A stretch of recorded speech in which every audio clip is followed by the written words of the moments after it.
Greetings. My name is Wanda Ali, and this was my premiere episode of No Bonnets in First Class. Today, I have my co-host, Nadirah Goldsmith, my niece, fellow traveler, a person I have been working with her life since she was a little girl. Now she's a grown woman with children, grandchildren. So even though there's a difference in age, we both represent the same thing. And bonnets is not part of what we're representing. So tell me more about No Bonnets in First Class. How did you come up with this? I just kept running into people with bonnets on in inappropriate places. So I realized it's become like a fashion accessory. And I'm still of the knowledge that the bonnet replaced the pillowcase so that we could keep our hair in place. But now it is never leaving. We're walking around with a pillowcase on our head in places where, we should be a little more respectable. And to each his own. That's always how I felt about things, life. But for the culture, that's just a little bit different. What exactly do you envision bringing forward to the culture with this movement of No Bonnets in First Class? Well, I remember kind of not wanting to do a podcast. Someone suggested, you wrote a book, you should do a podcast. I said, I don't want to do a podcast. Why am I doing a podcast? And then I talked to you, and you reminded me, Auntie, nobody's directing these kids anywhere. Nobody's telling these kids what is proper, what is not. And I thought about that for a little while.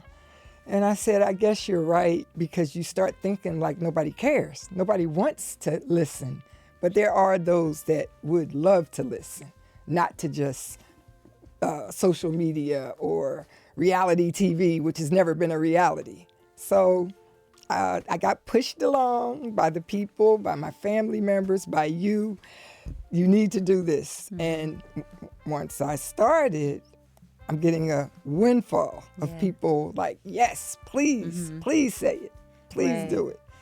And so with your voice, what is it that you hope to encourage young people of today? What kind of wisdom would you give to them about how our culture used to be? Like, how do you think this movement will help them to understand the importance of pride and class? I think if people learn to come back to who they are, if people learn to be genuinely, authentically who they are, not who they're following, not who they see with bad manners in public. I think, learning how to make your mind be still instead of technology leading you, your spirit would lead you. So, meditation, things that bring you back, which when Vipassana, which I did talk about in the book, you brought me to that realization. So I don't know how you came to Vipassana, but it's a form of meditation. And how did you come up with that? Because you led me. Vipassana, I heard about initially 20 years ago. A friend of mine 20 years ago initiated me into the inner light and sound meditation. And she told me about a 10-day silent meditation course that she had taken. And I said, wow, I would love to do that one day. And 20 years later, I had an experience where I was released from a work situation. And so I thought it was a perfect time for me to take time off to reflect, to see, what was this all about? Why was I released from this assignment that I thought would be something good? And so I applied, and before applying, I wondered, okay, because this course, you can take this course anywhere around the world. So I thought about, where could I take it? And I thought Brazil would be amazing. So I applied, I was accepted, and it was amazing. It was so, such a transformative experience for me to look within myself. And Vipassana means to see things clearly. So you told me about it. Mm-hmm. traveler that I am, I found a course. Actually, I couldn't go to the first one. My mother passed, and once she passed, it was time for me to go inside to reflect, and I got accepted to one in Morocco.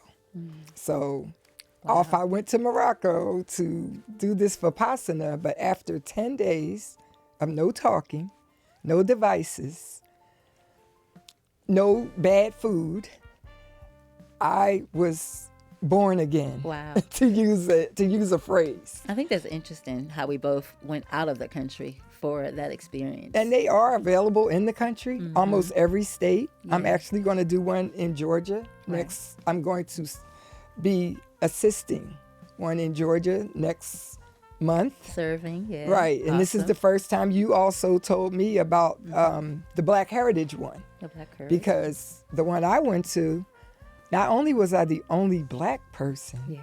I was one of 4 Americans. Yeah. That was shocking to me. Yeah. I talk about in my book, one of the chapters is about Vipassana.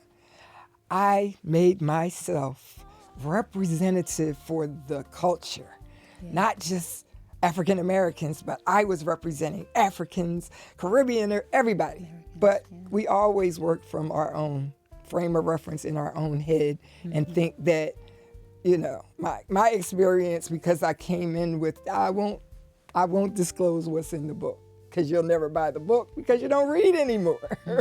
But I want you to understand that coming back to who you actually are will actually make you free. And earlier you mentioned how the young people typically are following the trends and, are consumed with technology. What do you envision young people? How do you envision young people moving past the stage of not having, those morals and values? Or I guess it would be better for me to ask, with living a more self-directed life or a more spirit-led life from knowledge of, who you are, how do you see that transcending to the young people and transforming the behaviors of, seemingly having no values, no morals, no pride in your appearance? Like, how do you see that? Well, what I'm learning is that there's always a few who are looking to go in the right direction. Okay. And for me, I've learned to stop concentrating on the many. I think Marcus Garvey said it. The many are going to keep you in a state of disarray. But the few that you concentrate on will be the future leaders, the future teachers, and the future moralists. So we can all go to hell in a handbasket if we all just keep following over the cliff. Someone's always saying, don't go that way. But, sheep like sheep, we continue over the cliff. There will be some of us left. Okay. And we're going to make sure those will not be having bonnets on, for God's sake. Okay. So, yeah, I see. So what I'm understanding is, in order to, what I'm understanding is, with the young people in this day and time, the more they become, the more inner directed they become, the less likely they will be to just follow blindly the trends, and I guess the more they know the more they know of their history, the more pride they'll have, and I guess maybe not knowing about their history, not knowing much about the history, and just being so caught up in the present, what's happening with all the distractions that we have these days. Maybe they're not, learning about the things we've overcome as a people, so they don't appreciate it. And so it's like they don't have that balance. Maybe it's like they're just focused on now, like what's the trend now, and not understanding that they have a purpose, and that and not understanding that looking back is important in order to move forward and create better for the next generation, because they are a part of that continuum. They're here, they're here with the baton that has been passed down to them. And their duty, their obligation is to continue to pass the baton and not pick up the foolishness, right? Exactly. Along the way. Exactly. This is where, there's a little meme going around, big bonnet, little bonnet, no bonnets. And it was passed to me just because they knew that I was doing this podcast. I passed it. Everyone loves it because it's like no bonnets outside. I have foster girls. I don't allow you to come down my steps with your bonnet on. It's for your bedroom, not for the corner store, not for all these places that the lady's saying, like big bonnet, little bonnet. No, thank you. If you're protecting your hairdo, when can we see the hairdo? Yeah. How about that? Like, when is it ever time for you to take it off? But it's really not about bonnets. It's really about manners. It's really about culture. It's really about our people. When we had so little, we had all the class. We had all the, now we have so much that we don't even mind looking like clowns. I take that back. We don't mind just being out here doing what everybody else is doing with no pride about it. Or we're proud because it says Louis Vuitton, or we're proud because it's got somebody else's name that's not my name. Yeah. So nobody knows my name. I need you to know my name. I need to have lived here and left something here for you to know that I was here. Yeah. So it's just my little personal quest to help whoever needs help, whoever wants help. Because if you don't want it, there are choices. There always have been choices. So, you don't have to think like I think, but once I started this journey, I found out how many people feel the same way. Yeah. So if you want to have a little class, if you want, whatever your goal is, imagine you walk up to somebody with your bonnet on and you need a job, or you're not even thinking about the job. They want you because of, so, we're living in a time, nobody wants to be a wife. They want to be a baby mama. They don't want a job. They want to strip. They want, something's disconnected. Okay, question. So, in this day and time, young people are so driven by images and quick, little bites and, videos. If you could create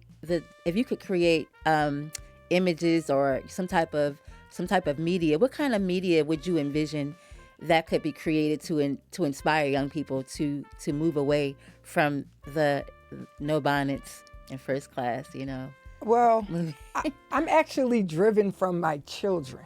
Okay. Where, what we were told, I'm the mother, you do what I say. But to grow into infinity, to be here when you're not, to even be present, and which we learned a lot with the Vipassana, to be present and accounted for, then we have to kind of move with the times, and this is where the children have to kind of teach us. Okay. So as far as, my son has a podcast. I met some politicians because it's Black families. Yeah. Politics and Black families made us learn about the politicians, not just names on the board, but I know these people. Right. I'm voting for this lady because I like what she said, and I saw her in her eyes, and I knew she wasn't lying. Yeah, there were a couple I knew they was lying, but I won't name no names. Yeah, and they didn't win anyway. Right. So this is the time. This is the platform. Podcasting is the new television because our babies don't watch TV. We have to make them watch TV. Okay. They want to hold on to whatever they're watching. Okay. So I guess I gotta go with the times. Yeah. So you're making me think about the women, in this day and time that the young women are looking to. I think about when I was younger, there were images of young girls who were on television, like Brandy, like Raven Simone. That's a Raven. And so the young girls now don't have that. They don't have those images. So they're looking up to the Nicki Minaj's, or the Megan Thee Stallions, and and whatnot. And let's And not forget and Cardi. so yeah, They yeah, love right. Cardi. So it's not to bash them or be judgmental, but it's like, where's the balance? I don't see the balance with with what we need, because you hear the argument a lot. Well, from the artist. Well, I'm not a role model. I'm not their mother, but are you aware of the time that we are in? A lot of mothers are not in a strong, mindset to teach their daughters, how to be a young lady, how to be a woman. So do you just choose to ignore the times that we're in and just continue to perpetuate these images and not give us a balance? Well, you're right for that age bracket, but we are living in a time where there's a Michelle Obama, where there's a Kamala, Yeah. where there are people who have walked the walk, and even speaking about first class. There's a new book. I was hoping that I would have had it here, where Michelle is just showing you her journey with fashion. She's never looked out of pocket. Even now, after the White House, she is having a good time and looking good, looking classy. Still showing, I'm first lady. I replaced Jackie O as the fashion statement for the White House. And after her, there were no more. So she will still be the one that we look to. Yeah. And that's where the parents can kind of look to the ones that are our age to kind of direct their children. Well, I mean, half of the parents are scared to tell the kid, you're not wearing that to school. Yeah. One of my foster kids said her teacher said something was inappropriate. Right. And she thought it was, but what she didn't know was because I folded the clothes, it went in the trash. It's okay. It's okay to be the parent. Yeah. They don't have to be your best friend. Because if you raise them right, they will be your best friend later. But I think that just comes because there may be a lot of, young parents, and they may not have been taught, strong morals and values. So what can you do when you have young adults who are raising children and they don't have the strong foundation of, morals and values? Well, somebody wrote a book that said, all you can do is all you can do. So we're going to do our little part here. It takes a village. We're going to show you. It takes a village. It takes a village. Yes. And I have a whole throng of women who are willing to come and show you what class looks like and show you what it looks like to be someone, hip, young, older. I was so shocked. Everyone was like, oh, I want to come. I'm sick of the bonnets. I want to come. Yeah. So definitely. we've got these Instagram influencers that want to come.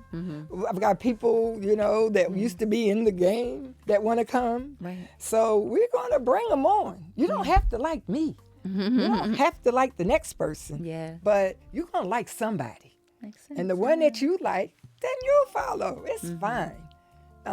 We have the ladies telling the older ladies to still keep your head up, not, get thrown out with the bathwater because you're old, because old is the new alive. We're still here. Yeah. So as long as we're still here, like I said, I'm going to live till I die. And I think, once young people understand the importance of, of embodying dignity, self-respect, class, you feel better. You feel better. You don't feel all those inhibitions and insecurities, because you feel stronger and more centered and more powerful in how you show up in the world. Right. Because how you show up in the world matters. It really matters. Yeah, you just did It matters. mentorship. So you saw some kids that didn't want to comply. And you told me they wanted to go to sleep in the car, don't want to listen. But I'm sure there were those that you saw the promise in. Yeah. Shout out to Save a Girl, Save a World. It's a national mentorship program, and we convene our annual conference in Atlanta, Georgia each year. And this year was the 15th annual conference for Save a Girl, Save a World. And actually, last year, the city of Atlanta, Georgia, declared November 8th or 9th, I forget which day, but the city of Atlanta declared it Save a Girl, Save a World Day in Atlanta, Georgia. So we're proud of that, and that's work that we're doing to encourage young ladies to embody class and embody dignity and confidence and self-love. The purpose of me writing this book, actually, I've been journaling since I was 14. So it's a little easier for me to look back at what I may have written and notice like I'm not on point, or I'm not going in the right direction, or this is not what I intended for my life. I even said that in the book. Like, is this my life? This is not what I intended. And then I made a pivot and I moved from Philadelphia to El Paso, Texas, which was disastrous, but spiritually enlightening. I had to depend on spirit because I was too far away from all my help. So, it gave me the courage to move to Atlanta. And everything changed in Atlanta because Atlanta is the new, whatever it is. Hollywood, Babylon, it's been named lots of different things. But then came Africa, which I had been trying to get to, trying. So in these travels, I started really noticing dignity in our people, even the Haitians. I did mission work in Haiti. So grateful for so little. I come back to America, so entitled.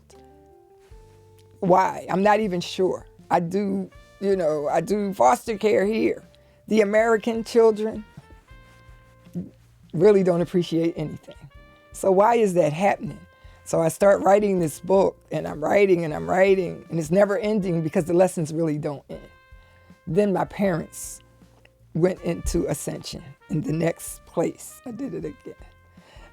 But I said, it's time to end this book. It has to end somewhere. I still didn't know where, but then I did Vipassana. Yeah. And it, like I said, I was reborn. I needed to end the book and start my new life. And, meditation still in my mind. I think we're in a flux. We're in a place where we're thinking all the time. We got the internet showing us something every minute. We wake up in the middle of the night and get back on the internet. Like, it's driving our mind crazy. So here we are now trying to help people get to a different place. Still this mind a little bit. Think about how you look when you walk out the door. My foster kids hate it, but you can't come in my kitchen with a bonnet on. 1 minute. I hear you. So I hear, you've been on this journey of just enjoying your journey, traveling, learning, educating yourself, empowering yourself and empowering others. And you have two young women that you're mentoring in your home as, foster children. And so, you're at this point now where you really want to empower the younger generation, the next generation. I think my motivation is my two biological children. Like, they have surpassed what I imagined for them. Right. I love, I learn from them. So it's not a bad thing to learn from your child when your child is an adult, because growth is the name of the game. So we have officially wrapped up this first episode of No Bonnets in First Class. I want to thank Nadirah. I could not have done this without you. I would not be doing this without your push. My book is available on my website, wildamerican.com. And No Bonnets in First Class. Hey! Hey!